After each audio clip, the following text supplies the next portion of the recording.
ஜெயமோகன் சிறுகதைகள். அறம். வாசிப்பது சந்தீப். வாசலில் நின்றிருந்தவர் உள்ள வாங்கோ, இருக்கார் என்றார். அவர் யாரென தெரியவில்லை. வணக்கம் என்றபடி செருப்பை கழட்டினேன். அவர் செருப்பை தன் கையில் எடுத்துக்கொண்டார். வெளியே போட்டா நாய் தூக்கிட்டு போயிட்டுது சார். உள்ளே போங்கோ. அகலமான கல் வேய்ந்த தென்னைக்கு அப்பால் அங்கணத்தில் முன்மதிய வெயில் வெண்ணிற திரைச்சிலை தொங்கிக் கிடப்பது போல தெரிந்தது. பக்கவாட்டில் நீளமான தென்னை போன்ற அறையில் தாழ்வான தோழினாற்காலியில் பெரியவர் அமர்ந்திருந்தார். மடியில் பித்தளை வெற்றிலைச் செல்லத்தை வைத்துக்கொண்டு பாக்கு வெட்டியால் கொட்டைப்பாக்கின் தோலை சீவிக் கொண்டிருந்தார். மூக்கு கண்ணாடி கொஞ்சம் நழுவி அமர்ந்திருக்க முகத்தில் விளையாடும் குழந்தைகளுக்குரிய கவனம். வரவேற்றவர் என் பின்னாலேயே வந்தபடி, எழுத்தாளர் ஜெயமோகன் வந்திருக்கார் என்றார். என் பெயரை அவர் பலமுறை காற்று அதிர கூவ வேண்டியிருந்தது. பெரியவர் என்னை ஏறிட்டுப் பார்த்து, வாங்கோ வாங்கோ என்றார். அவர் நாற்காலி எடுத்துப் போடும்படி கையை காட்டியதும் வரவேற்றவர் ஒரு தகர நாற்காலியை விரித்து அருகே போட்டார். இவரு சாமிநாதன், ரிட்டையர்டு வாத்தியார் என்றார். நான் அவரை நோக்கி இன்னொரு வணக்கம் சொன்னேன். ஜானகிராமனுக்கு ரொம்ப வேண்டியவர் என்றார் பெரியவர். உட்காருங்கோ. அவர் என்னை இன்னும் அடையாளம் காணவில்லை என சிரிப்பு தெரிவித்தது. அமர்ந்து கொண்டபோது நாற்காலி தரையின் சிமெட்டித் தளத்தில் இருந்த பள்ளத்தில் ஒரு கால் சிக்கி சற்று திடுக்கிட்டது. அமர்ந்தவாறே நகர்த்தி அமர்ந்தேன். வளையோடு வேய்ந்த கூரைக்கு கீழே பரவியிருந்த மூங்கில்களில் நிறைய ஓட்டைகள். அவற்றில் ஒன்றில் இருந்து ஒரு கருவண்டு கிளம்பி தம்புரா நாதத்துடன் சுழன்றது. அவரது பாக்குவெட்டி பல்லாண்டுக்கால பழக்கத்தின் சரளத்துடன் பாக்குத்தோலை நீவி போட்டது. அவள் தொடுக்குகள் போல உதிர்ந்த பாக்குத்தோலைச் சேர்த்து ஒரு சின்ன டப்பாவுக்குள் போட்டார். ஊர்லதான் இருக்கேளா என்று கேட்டபோது அவர் என்ன உத்தேசிக்கிறார் என்று புரிந்து கொண்டு புன்னகையுடன், நாகர்கோயிலிலேதான் இருக்கேன் என்றேன். என் உதடுகளை பார்க்கிறார் என்று புரிந்ததும் சாய்வு நற்காலி கையில் கிடந்த தினமலரின் விளிம்பில் நாகர்கோயில் ஜெயமோகன் என எழுதினேன்.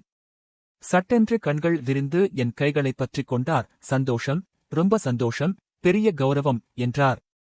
எனக்குத்தான் கௌரவம் என எழுதினேன். அவர் சிரித்து தலையாட்டினார். ரவி சுப்பிரமணியத்தை பாத்தேடா? நான் பாக்கணும் என்றேன். டே சாமிநாது, அதை எடுட்டா, அதைத் தாண்டா, பாக்கிறான் பாரு. அவர் சொல்வதை அவரே புரிந்து கொண்டு அவரது புதிய சிறுகதை தொகுதியை எடுத்துக் கொடுத்தார். பாவைதான் போட்டிருக்கான். நல்ல பையன், முன்னாடியே ராயல்டி காசு கொடுத்துட்டான். ஏகப்பட்ட டாக்டர் செலவு, அவங்களுக்கு கொடுக்க காசு வேணுமே. நான் சிரித்து, பேசாம அவங்களுக்கே நேரடியா கொடுத்திடலாம் என்றேன். அவர் வெடித்துச் சிரித்தார். நகைச்சுவைகளை மட்டும் காது இல்லாமல் கண்ணாலேயே புரிந்து கொள்கிறார் போல. வெற்றிலையை மெல்லுந்தோறும் முகத்தில் சிரிப்பு விரிந்து வந்தது. நான், வெத்திலை ஒரு போதைதான் என்ன என்றேன். அவர் தலையாட்டி, வெத்திலையும் சுண்ணாம்பும் பாக்கும் லயிக்கணும். ராகமும் தாளமும் பாவமும் மாதிரி. அதிலே கடவுளுக்குன்னு ஒரு ரோல் இருக்கு. அது வரணும். நல்ல கவிதை மாதிரி என்றேன். ஏன் நல்ல போகம் மாதிரின்னு சொல்லப்படாதோ? சொல்லுங்கோ. எனக்கு ஒண்ணும் அவ்வளவு வயசாகலை என்று சிரித்தார். அதிலே மூணாவதா என்ன இருக்கு? ராகமும் தாளமும் தானே. அவர் தலையை ஆட்டி, மூணாவதா ஒண்ணு இருக்கு. அது இடம். எந்த காதல் கவிதையிலேயாவது இடத்தைச் சொல்லாம இருக்காங்களா என்றார். சாமிநாதன் வெளியே சென்று தெருமுனையிலேயே இருந்த கடையிலிருந்து கூஜாவில் காபி வாங்கி வந்தார்.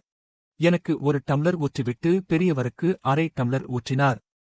ஆறிப்போச்சா என்றார். கொஞ்சம் என்றேன். எனக்கு ஆறிப்போய் குடிச்சாத்தான் நல்லா இருக்கு. சூடா குடிச்சா சூடு மட்டும்தான் தெரியுது. இனிப்பும் மணமும் இல்லாம ஆயிடுது. பாய்ஞ்சு ஓடிட்டிருக்கிற பொண்ணை பார்த்து ரசிக்க முடியுமா? என்ன சொல்றேள்? நான் சிரித்து, குதிரைய ஓடுறப்ப மட்டும்தானே ரசிக்க முடியும் என்றேன். சிரித்துக்கொண்டு, போகட்டும். கவிதையிலே மட்டும்தான் எல்லாத்துக்கும் பதிலிருக்கு. நான் சட்டப்படி காபி சாப்பிடப்படாது. ஆனா ஆசைய எங்க விடுறது? அதனால ஒரு பாதி டம்ளர் குடிச்சிக்கிறது. சாமிநாதன் பாதி பாதியா 4-5 வாட்டி ஆயிடும் என்றார். போடா என்றார் செல்லமாக. நான் காப்பிடம்லரை வைத்துவிட்டு, அந்த காலத்திலே ராயல்டி எல்லாம் வராதோ என்றேன். ராயல்டியா? அதெல்லாம் கெட்ட வார்த்தைன்னா அப்ப. நான் நீங்க எழுதியே வாழ்ந்தவருன்னு கேட்டிருக்கேனே என்றேன். எங்க வாழ்ந்தேன்? இருந்தேன். எழுதிட்டே இருந்தேன். வாழ்ந்ததெல்லாம் 33 வயசு வரை. அப்பல்லாம் கையிலே 100 ரூபா இல்லாம வெளியே கிளம்பறதில்லை. 10 பேரு கூடவே இருப்பாங்க, எல்லாம் சங்கீதம் சாகித்யம்னு ஊறின பசங்க, ராப்பகலா பேசுவோம். பாடுவோம். கைப்பக்கத்திலே கும்போணம் வெத்தலை சீவல். கூஜால எப்பவும் நல்ல டிகிரி காபி. பக்கோடா முறுக்கு சீடைன்னு சம்புடத்திலே தீர வச்சிட்டே இருப்பா. சாயங்காலமா ஆத்தண்டை போவோம். மணல்ல உட்கார்ந்துண்டு பாட்டு. நடுநடுவே இலக்கியம். என்னத்தை இலக்கியம், எல்லாம் வம்பு பேச்சுதான். நிறைய நாள் மோனி வந்திருக்கார். அவர மாதிரி வம்பு பேச இனிமே ஒரு எழுத்தாளன் பொறந்து வந்தாத்தான் உண்டு. என்ன சாமிநாது? சாமிநாதன், வம்புக்கு பயப்படுறதுக்கு நம்மாளை மாதிரி ஒருத்தர் பொறந்து வரணுமே என்றார். பெரியவர் தொடையில் அடித்து சிரித்தார். என்னிடம் ஜானகிராமனோட லவ் அஃபையரெல்லாம் இவனுக்கு தெரியும், சொல்ல மாட்டான் என்றார். அந்த கால கும்போணம் வேற மாதிரி ஊரு. சங்கீதமும் இலக்கியமும் பெருக்கெடுத்தோடின ஊரு. பெரியவா பல பேரு இந்த பக்கம்தான், தெரியும்ல. நான் புன்னகை செய்தேன். கூடவே இருக்கு முடிச்சவுக்கித்தனம் முள்ள மாறித்தனம் எல்லாம். வாயில வெத்தலைய வச்சுண்டு, கோணலா உதட்ட இழுத்துண்டு, புரளி பேசினான்னு வை சிவபெருமான் உமைய தள்ளி வச்சிருவாருன்னா பாத்துக்குங்க. அவர் இன்னொரு தரம் வெற்றிலைக்கு தயாராகிறார் என தெரிந்தது. இம்முறை சீவல் பொட்டலத்தை விரித்தார். என்ன பாக்கிறேள்? இங்கெல்லாம் சீவல்தான். 4-5 வாட்டி சீவல் போட்டுண்டா ஒரு வாட்டி பழுக்கா போட்டிக்கிறது. என்ன சொல்லிண்டிருந்தேன்? ஆத்திலே பேச்சு. ஆமா. அப்படியே கிளம்பி வந்து ராயர் கிளப்பிலே அடை இல்லாட்டி பூரி. அப்றம் பசும்பால் காபி. காபில்லாம் நடுராத்திரி கூட குடிப்போம். தினம் ஏதாவது ஒரு கோயிலிலே கச்சேரி இருக்கும். நாதஸ்வரம் எங்க நின்னாலும் கேட்கும். அவுத்துவிட்ட கேசுதான். வீட்டிலே 4-5 தறி ஓடிட்டிருந்தது. சரிகை. வடக்கே நாக்பூரிலே இருந்து சரிகை வரும். நல்ல நயம் சரிகை. அதெல்லாம் மத்தவங்களுக்கு நெய்ய தெரியாது. நாங்க நெஞ்சா சரிகையிலே மகாலட்சுமி பூத்து வருவா. பாக்கை வாயில் அதக்கியபடி பேசாமல் இருந்தார். பெருமூச்சுடன் எல்லாம் போச்சு. வடக்கே மெஷின் வந்திட்டது. சரிகையிலேயே டூப்ளிகேட்டு. நயம் சரிகைன்னா தங்கமும் வெள்ளியுமா பட்டு நூலிலே சேர்த்து செய்றது. இப்ப எல்லாமே இமிடேஷன் தானே. பந்தல் சரியற மாதிரி 2 வருஷத்திலே எல்லாம் விழுந்திட்டது. கடனையெல்லாம் அடைச்சுட்டு பாத்தாக்கையிலே கால்காசு இல்ல. 4 பிள்ளைங்க வேற. வேற ஒரு தொழில் தெரியாது. வேற எந்த மனுஷங்களையும் தெரியாது. நடுத்தருன்னு சொல்லலாம். என்னடா? ஆமண்ணா என்றார் சாமிநாதன். இந்த தாயளி இல்லேன்னா அன்னைக்கு பட்டினியிலேயே செத்திருப்போம். எனக்கு தெரியாம அரிசியோ கோதுமையோ கொண்டு வந்து போட்டுட்டு போவான் படவா. இந்த நாய்க்கு ஏகப்பட்ட கடன் வச்சிருக்கேன். சரி, அடுத்த சென்மம் இருக்குல்ல. இவன் தொழுவத்தில நல்ல மயிலக்காளையா பொறந்து கழுத்தொடிய இவன் போற வண்டியை இழுத்திருவோம். என்னடா என்றார் பெரியவர். சாமிநாதன் வேறு பக்கம் திரும்பியிருந்தார். அவரது கழுத்தில் குரல்வளை ஏறி இறங்கியது. அழப்போகிறார் என்று பட்டது. அப்போதான் எழுத ஆரம்பிச்சது. எல்லாம் எழுத்துதானே? தெரிஞ்சது அது ஒண்ணுதான். பொன்னா பொறந்திருந்தா தாசி தொழில் செஞ்சிருப்பேன். எழுத்தாளனா பொறந்ததனால இது. அப்பதான் பதிப்புத் தொழில் ஆரம்பிச்சு ஒரு மாதிரியா சூடு புடிச்சு போயிட்டிருக்கு. அதுக்கு முன்னாடி புஸ்தகம்னா தனியா யாராவது வாங்கினாத்தான் உண்டு. சுதந்திரம் கிடைச்சு 50களிலேதான் ஊரூரா பள்ளிக்கூடமும் காலேஜும் வந்துச்சு. சர்க்கார் லைப்ரரிகள் வந்துச்சு. பர்மாவிலே இருந்து காசோட திரும்பி வந்த செட்டியாருங்க இதிலே இறங்கினாங்க. எல்லாம் ஒண்ணுக்குள்ள ஒண்ணுதான். மாமன் மச்சான் முறை. நம்ம பதிப்பாளர் திருச்சியிலே இருந்தார். அண்ணன் தம்பி 2 பேரு. மெய்யப்பன் பிரதர்சுன்னு. புதுமைப்பித்தன் கதைகளிலே கூட அவங்களை பவத்தி லேசா வரும். அப்ப அவங்க மெட்ராஸிலே சொந்தக்காரங்க கூட சேர்ந்து புக்கு போட்டிட்டிருந்தாங்க. என்னடா கதை அது? சாமிநாதன் சட்டென்று நிசமும் நினைப்பும் என்றார். ஆமா. அதிலே புஸ்தக ஏவாரம் பண்றதுக்கு பொடலங்கா ஏவாரம் பண்ணலாம்னு சொல்றான். பொடலங்கா அழகிரும்டா முட்டாள்னு அண்ணன் சொல்றான். அண்ணன் தம்பிக்குள்ள புஸ்தக விஷயத்திலே என்ன ஆழமான கருத்து வேறுபாடு பாத்தேளா? அவர் கோளாம்பியை நோக்கி துப்பிவிட்டு, ஆனா பொதுவா நல்ல மனுஷங்கன்னுதான் சொல்லணும். இங்க திருச்சியிலே கடைய ஆரம்பிச்சு ஒழுங்கா வியாபாரம் பண்ணினாங்க. காசுதவிர வேற நினைப்பில்லை. சுத்தமான வியாபாரிங்க, அது அப்படித்தானே. அப்படி இருந்தாத்தான் புழைக்க முடியும். மூடிட்டு அவனும் நம்மள மாதிரி தெருவிலே நிக்கவா? ஒவ்வொரு உயிரையும் ஒரு வேலைக்குன்னுதானே படைச்சிருக்கு. என்னடா? ஆமாண்ணா என்றார் சாமிநாதன். சொல்லப்போனா இவன்தான் கூட்டிட்டு போனான். என்னையா புக்கு எழுதறீரா? பக்கத்துக்கு இவ்வளவுன்னு கொடுத்துருவோம் நாங்க, காசு கொடுத்து ஓம்பச் சொல்லி இருந்தாலும் அப்படியே உட்கார்ந்திருப்பேன், அந்த மாதிரி நிலைமை. சரின்னேன். பக்கத்துக்கு இவ்வளவுன்னு பேச்சு. ராயல்டி ஒண்ணும் கிடையாது. எழுதினா மட்டும் போராது, பிரஸ்ஸிலே போய் உட்கார்ந்து அதுக்கு புரூஃப் பார்த்து வேற கொடுக்கணும். அப்ப தழுவல் கதைகளுக்கு நல்ல விற்பனை இருந்தது. மர்மம், காதல், திகில் எல்லாம் வேணும். மேதாவின்னு ஒருத்தர் அதே மாதிரி நிறைய எழுதுவார். ஓய் மேதாவி மாதிரி எழுதுவீரானார் பெரிய செட்டியார். நானே மேதாவிதானேனேன். அவருக்கு ஒன்னும் புரியலை. ஆனா எழுத்தாளன்னா கிறுக்குன்னு ஒரு மாதிரி புரிஞ்சுகிட்ட ஆத்மா. நீங்க எழுதின பல நாவல்களை நான் சின்ன வயசிலே படிச்சிருக்கேன். லண்டனுக்கு ஒருத்தன் பாரிஸ்டருக்கு படிக்கப் போறான். அங்க ரொம்ப அழகான ஒரு இளைஞனும் ரொம்ப குரூபியான இன்னொரு இளைஞனும் எப்பவும் சேர்ந்தே இருக்காங்க. அவர் அலட்சியமாக எதையாவது வாசிச்சு அப்படியே திருப்பி தட்டிடுறதுதான் என்ன பெரிசா? மாசத்துக்கு 2 நாவல் எழுதிருவேன். 2ஆ? பின்ன சில சமயம் 3ம் 4ம் எழுதியிருக்கேன். என்ன கொடுப்பாங்க? பக்க கணக்கு உண்டுன்னு பேச்சு. ஆனா நடைமுறையிலே அவங்களுக்கு தோணினத கொடுப்பாங்க. 10 ரூபா முதல் 30 வரை. அதுவும் சேர்ந்தாப்ல கிடைக்காது. போய் கேட்டா 1 ரூபா 8அணான்னு கொடுத்திட்டு பேரேட்டிலே பற்று வச்சுக்கிடுவாங்க. 8அணாவுக்கு பற்று எழுதுறதை புதுமைப்பித்தனே எழுதியிருக்கார் கதையிலே. நான் அதிர்ந்து 30 ரூபான்னா மொத்த நாவலுக்கும் அவ்வளவுதானா? ஆமாயா. அதுக்கு மேலே நமக்கு ரைட் இல்ல, எழுதி கையெழுத்து போட்டு கொடுத்திரணும் என்றார். இப்ப நீ சொன்னியே அந்த நாவலுக்கு 20 ரூபா, அது அப்ப கூட ரொம்ப குறைவுதானே? ஆமா. அப்ப ஒரு பியூனுக்கே மாசம் 100 ரூபா சம்பளம் இருக்கும். நான் மாசம் 30 ரூபாவுக்கே தவறடிப்படுவேன். சரி, எழுதியிருக்கே என்று நெற்றியில் கோடெழுத்துக் காட்டினார். அந்த புத்தகம்லாம் இப்பவும் மார்க்கெட்டிலே இருக்கே என்றேன். 35 வருஷமா எப்பவுமே மார்க்கெட்டிலே இருக்கு. 20 பதிப்பு தாண்டி இருக்கும். உங்களுக்கு ஒரு பைசா தரலையா? சாமிநாதன் சிரித்து, நல்ல கதை. இவருக்கு சோறு போட்டு வளர்த்தேன்னுல்ல சொல்லிட்டிருக்காரு என்றார். பின்னர் ஒரு பெரிய கதை இருக்கே அண்ணா. சொல்லுங்கோ என்றார். அது எதுக்கு என்றார் பெரியவர். தோ பாருங்கண்ணா. இவரு இந்த கால ரைட்டர். தெரிஞ்சுக்கட்டுமே இப்ப என்ன சொல்லுங்கோ. பெரியவர் இன்னொரு முறை வெற்றிலை போட ஆரம்பித்தார். கைகள் நடுங்கியதில் பாக்கை சீவ முடியவில்லை. கொட்டைப்பாக்கு கைநழுவி உருண்டு அங்கணத்தில் விழுந்தது. அவர் சீவல் பொட்டலத்தை பிரித்தார்.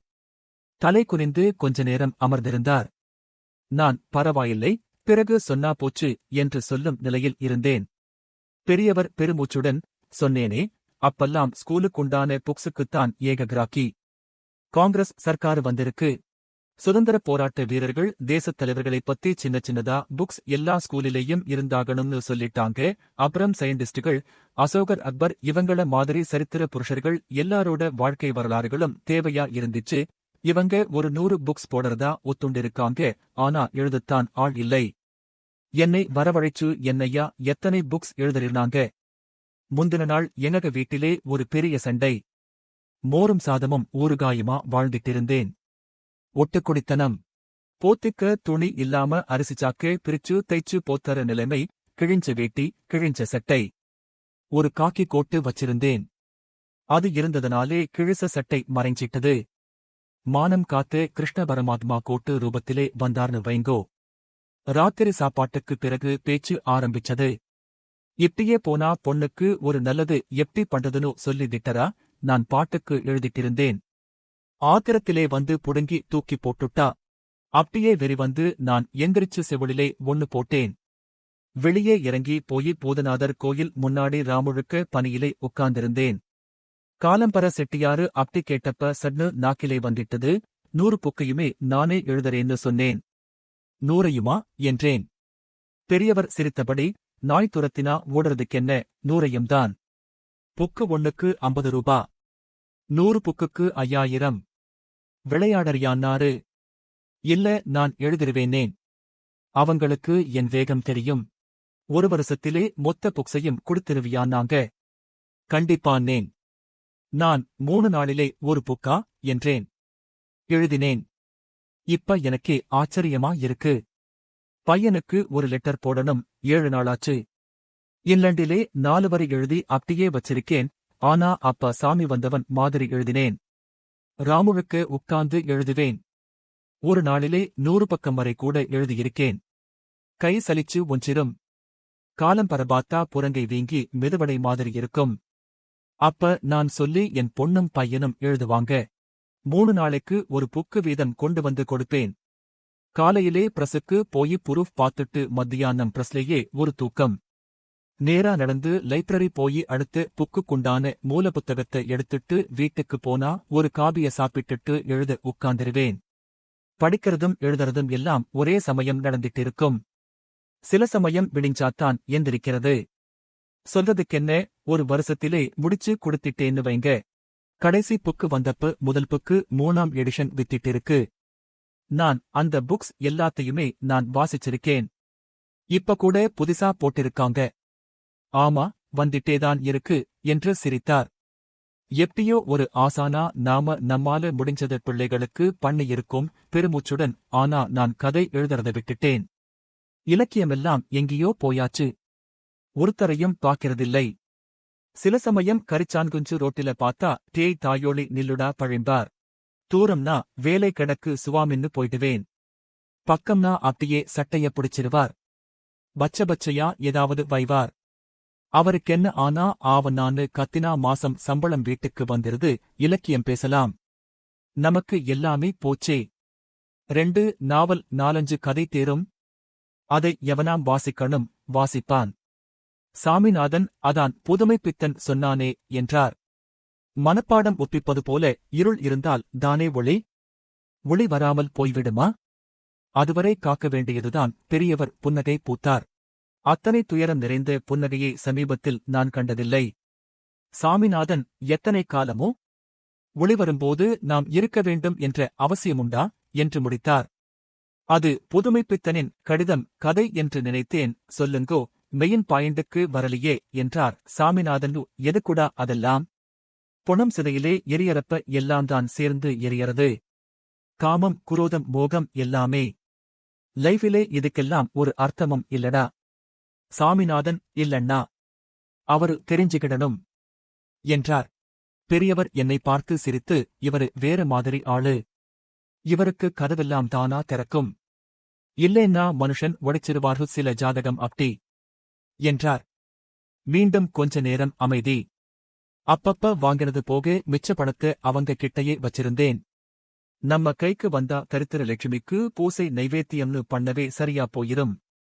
வாங்கினது போக 3000 ரூபாய் செட்டியார் கையிலே இருந்தது. அத நம்பி நான் பொண்ணுக்கு கல்யாணம் வச்சிட்டேன். கையிலே தாம்பூலத்தோட போய் செட்டியார் முன்னாடி நின்னேன். இந்த மாதிரி மங்கலம் இருக்குன்னு சொல்லி பணத்தை கேட்டேன். 3000-மா? என்னையா உளறீர்? புக்கு எழுதுறதுக்கு 3000-மா அப்படின்னு சொல்றார். நான் விளையாடுறாருதான் ஆரம்பத்திலே நினைச்சேன். கொஞ்சம் போனப்பதான் புரிஞ்சுது. நிஜமாத்தான் சொல்றார். அதுவரைக்கும் 5-10 தான் அவரு கொடுத்திருக்காரு.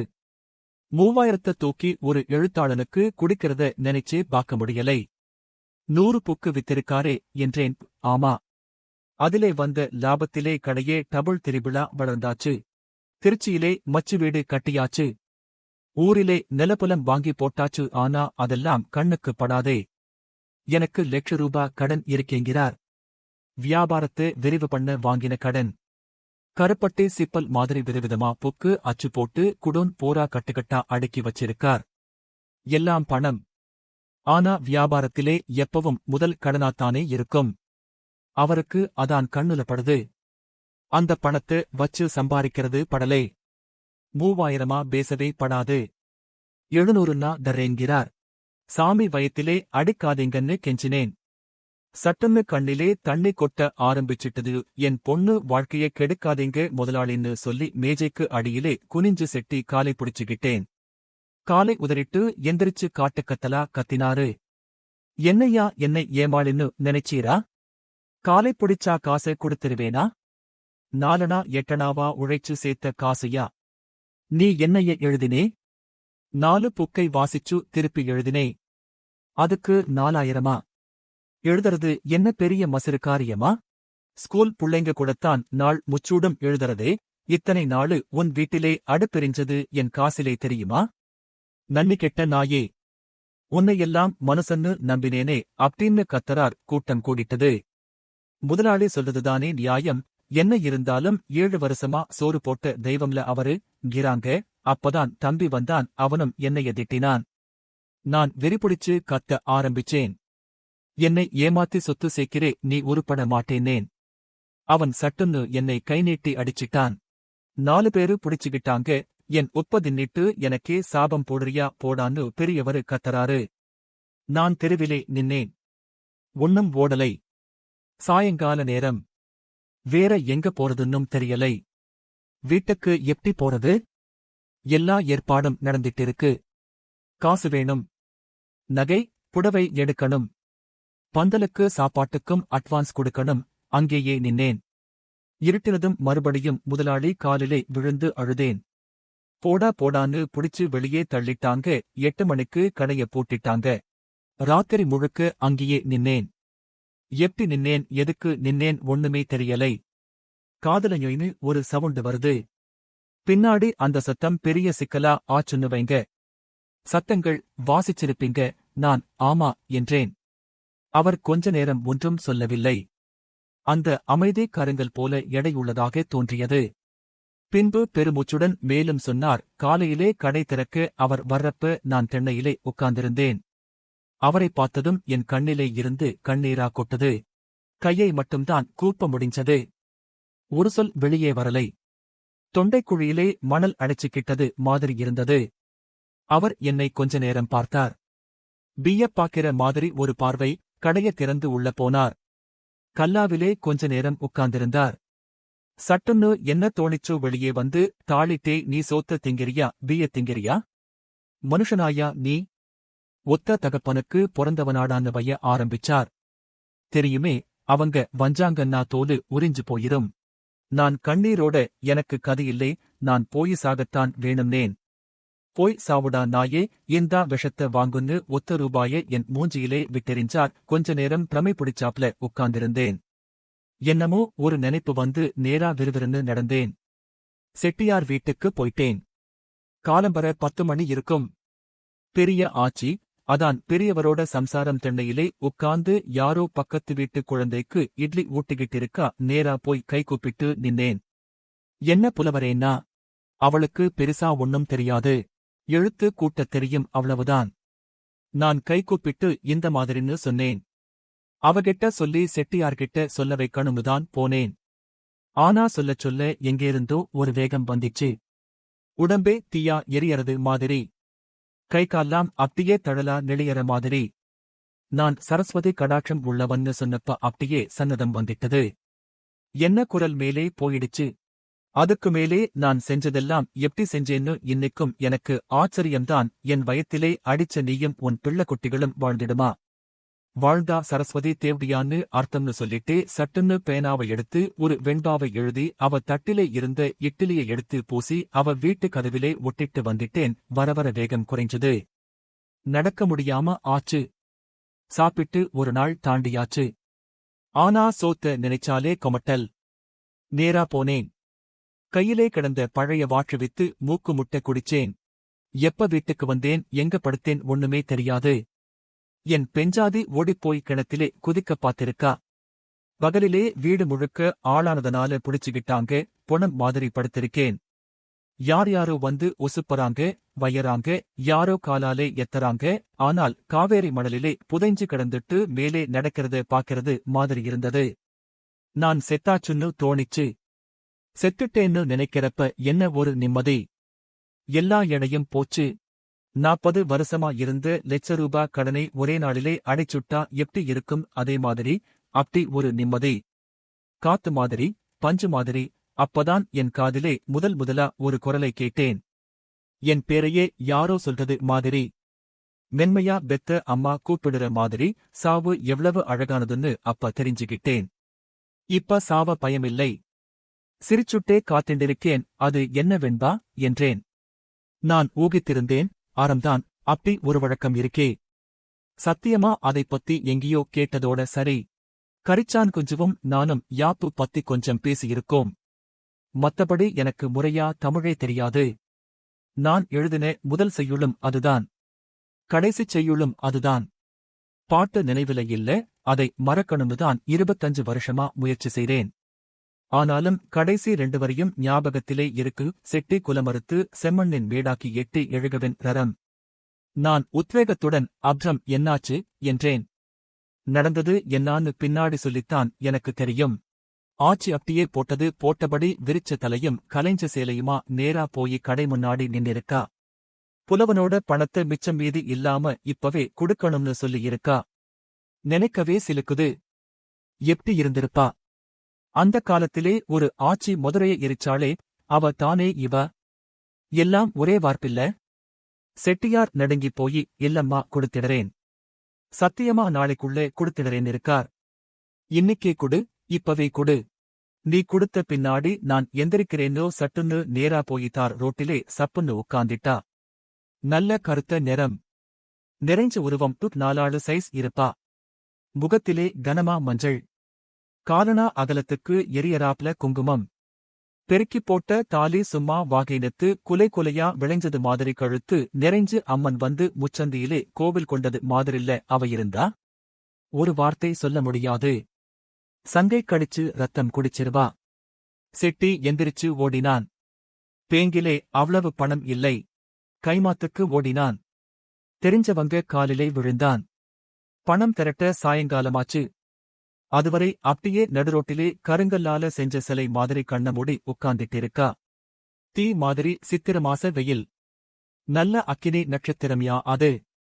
தார் ரோடு அப்படியே உருகி வழியுது. செட்டி டாக்ஸிய புடிச்சுகிட்டு நேரா எங்க வீட்டுக்கு வந்தான். நான் தான் பொணமா கிடக்கறேனே. என் பொஞ்சாதே காலிலே பணத்தை கொட்டி என் குடும்பத்தை அழிச்சிராதேன்னு உன் புருஷன் கிட்ட சொல்லு தாயி. என் குலத்துக்கே வோக்கு இப்ப தெருவிலே உட்கார்ந்திருக்கா. அவன் பணம் முச்சூடும் வட்டியோட இந்தா இருக்குன்னு சொல்லிட்டு அதே காரிலே திரும்பி ஓடினான். நேரா போய் அவ முன்னாடி துண்ட இடுப்பிலே கட்டிக்கிட்டு என் குலதெய்வமே எந்திரி, நான் செய்ய வேண்டியதை செஞ்சுட்டேன் தாயின்னு சொல்லி கதறிட்டான். 4 பேரு சேர்ந்து அவள தூக்கினாங்களாம். சேலைப்பாவாடையோட தோலும் சதையும் வெந்து தாரோட சேர்ந்து ஒட்டி இருந்துச்சுன்னு சொன்னாங்க. நான் அந்தக் காட்சியை பல மடங்கு துல்லியமாக கண்டுவிட்டிருந்தேன். அவர் அந்தக் காலத்துக்கே சென்று அமர்ந்திருந்தார். வெளியே யாரோ கோலப்பி என்று கூவிக்கொண்டு சென்றார்கள். நான் எங்கே இருக்கிறேன் என்று கொஞ்ச நேரம் எனக்கு தெரியவில்லை. பெரியவர், கல்யாணம் நல்லா நடந்தது. செட்டியாரும் தம்பியும் ஒரு பவுனிலே ஒரு மோதிரத்தை கொடுத்தனுப்பியிருந்தாங்க. 10 நாள் கழிச்சு என்னை கூட்டிட்டு வரச்சொன்னா ஆச்சி. நானும் போனேன். காலிலே விழுந்திரணும்னு நினைச்சுத்தான் போனேன். எப்ப பொண்ணு கல்யாணம் முடிஞ்சதோ அப்பவே மனசு மறு திசையிலே போக ஆரம்பிச்சாச்சு. எதுக்காக இவ்வளவு கோவப்பட்டேன்னு நினைச்சுக்கிட்டேன். கடனை வாங்கி தொழில் செய்றவன்கிட்ட போய் மொத்தமா பணத்தை கேட்டது என் தப்புதானேன்னு நினைப்பு ஓடுது. வீட்டுக்குள்ள நுழைஞ்சதுமே கைய கூப்பிட்டு என் பக்கத்திலே வந்து நின்னா ஆச்சி. புலவரே, உங்க வாயாலே என் குலத்தை வாழ்த்தி ஒரு பாட்டு பாடிட்டு போகணும். என்ன தப்பு பண்ணியிருந்தாலும் மன்னிக்கணும். லட்சுமி வருவா போவா. சரஸ்வதி 7 சென்மம் பார்த்துத்தான் கண்ணு பாப்பான்னு சொல்லுவாங்க. நீங்க பெரியவரு. என் வீட்டு முற்றத்திலே நின்னு கண்ணீர் விட்டுட்டீங்க. அந்த பாவம் எங்க மேலே ஒட்டாம உங்க சொல்லுதான் காக்கணும்னு சொன்னா. என்ன ஒரு சொல்லு. தங்கக் காசுகளை எண்ணெய் எண்ணெய் வைக்கிறா மாதிரி. முத்துச்சரம் மாதிரி. நாமளும்தான் ஒரு பாரா எழுதுறதுக்கு 4 வாட்டி எழுதி எழுதி பாக்கோம். நிக்க மாட்டேங்குது. சரஸ்வதி கடாட்சமா என்ன? மனசிலே தீயிருந்தா அவ வந்து உக்காந்தாகணும். அதான் அவளோட விதி. மத்ததெல்லாம் சும்மா. என்ன சொல்லிட்டிருந்தேன்? எனக்கு கை கால் ஓஞ்சு போச்சு. நாக்கு உள்ள தள்ளியாச்சு. அப்படியே நாக்காலியிலே தலை குனிஞ்சு உட்கார்ந்திருக்கேன். அவளை ஏறிட்டு பாக்க முடியலை. அவ காலையே பாக்கிறேன். காலிலே மெட்டி. அதுக்கு ஒரு ஐஸ்வர்யம் இருக்கு. அது வீட்டுக்குள்ள இருக்கிற பெண்டுகளோட ஐஸ்வர்யம். நாடாளறதுக்குதான் தர்மம்னு எவன் சொன்னான்? தர்மம் இருக்கிறது வீட்டிலே ஐயா. தர்மபத்தினின்னு சும்மாவா சொன்னாங்க? சட்டுன்னு வெண்பா வந்துட்டது. சடசடன்னு பேப்பரை எடுத்து 8 பாட்டு எழுதிட்டேன். அத ஆச்சி கையிலே கொடுத்தேன். 2 கையாலே வாங்கி கண்ணுலே ஒத்திக்கிட்டா என்ன ஆச்சரியம்னா அந்த முதல் வெண்பாவிலே முதல் 2 வரி மட்டும்தான் ஞாபகமிருக்கு. மெட்டி ஒளிசுதர மெய்யெல்லாம் பொன்பெரிய செட்டி குலவிளக்கு செய்ததவம் அவ்வளவுதான்.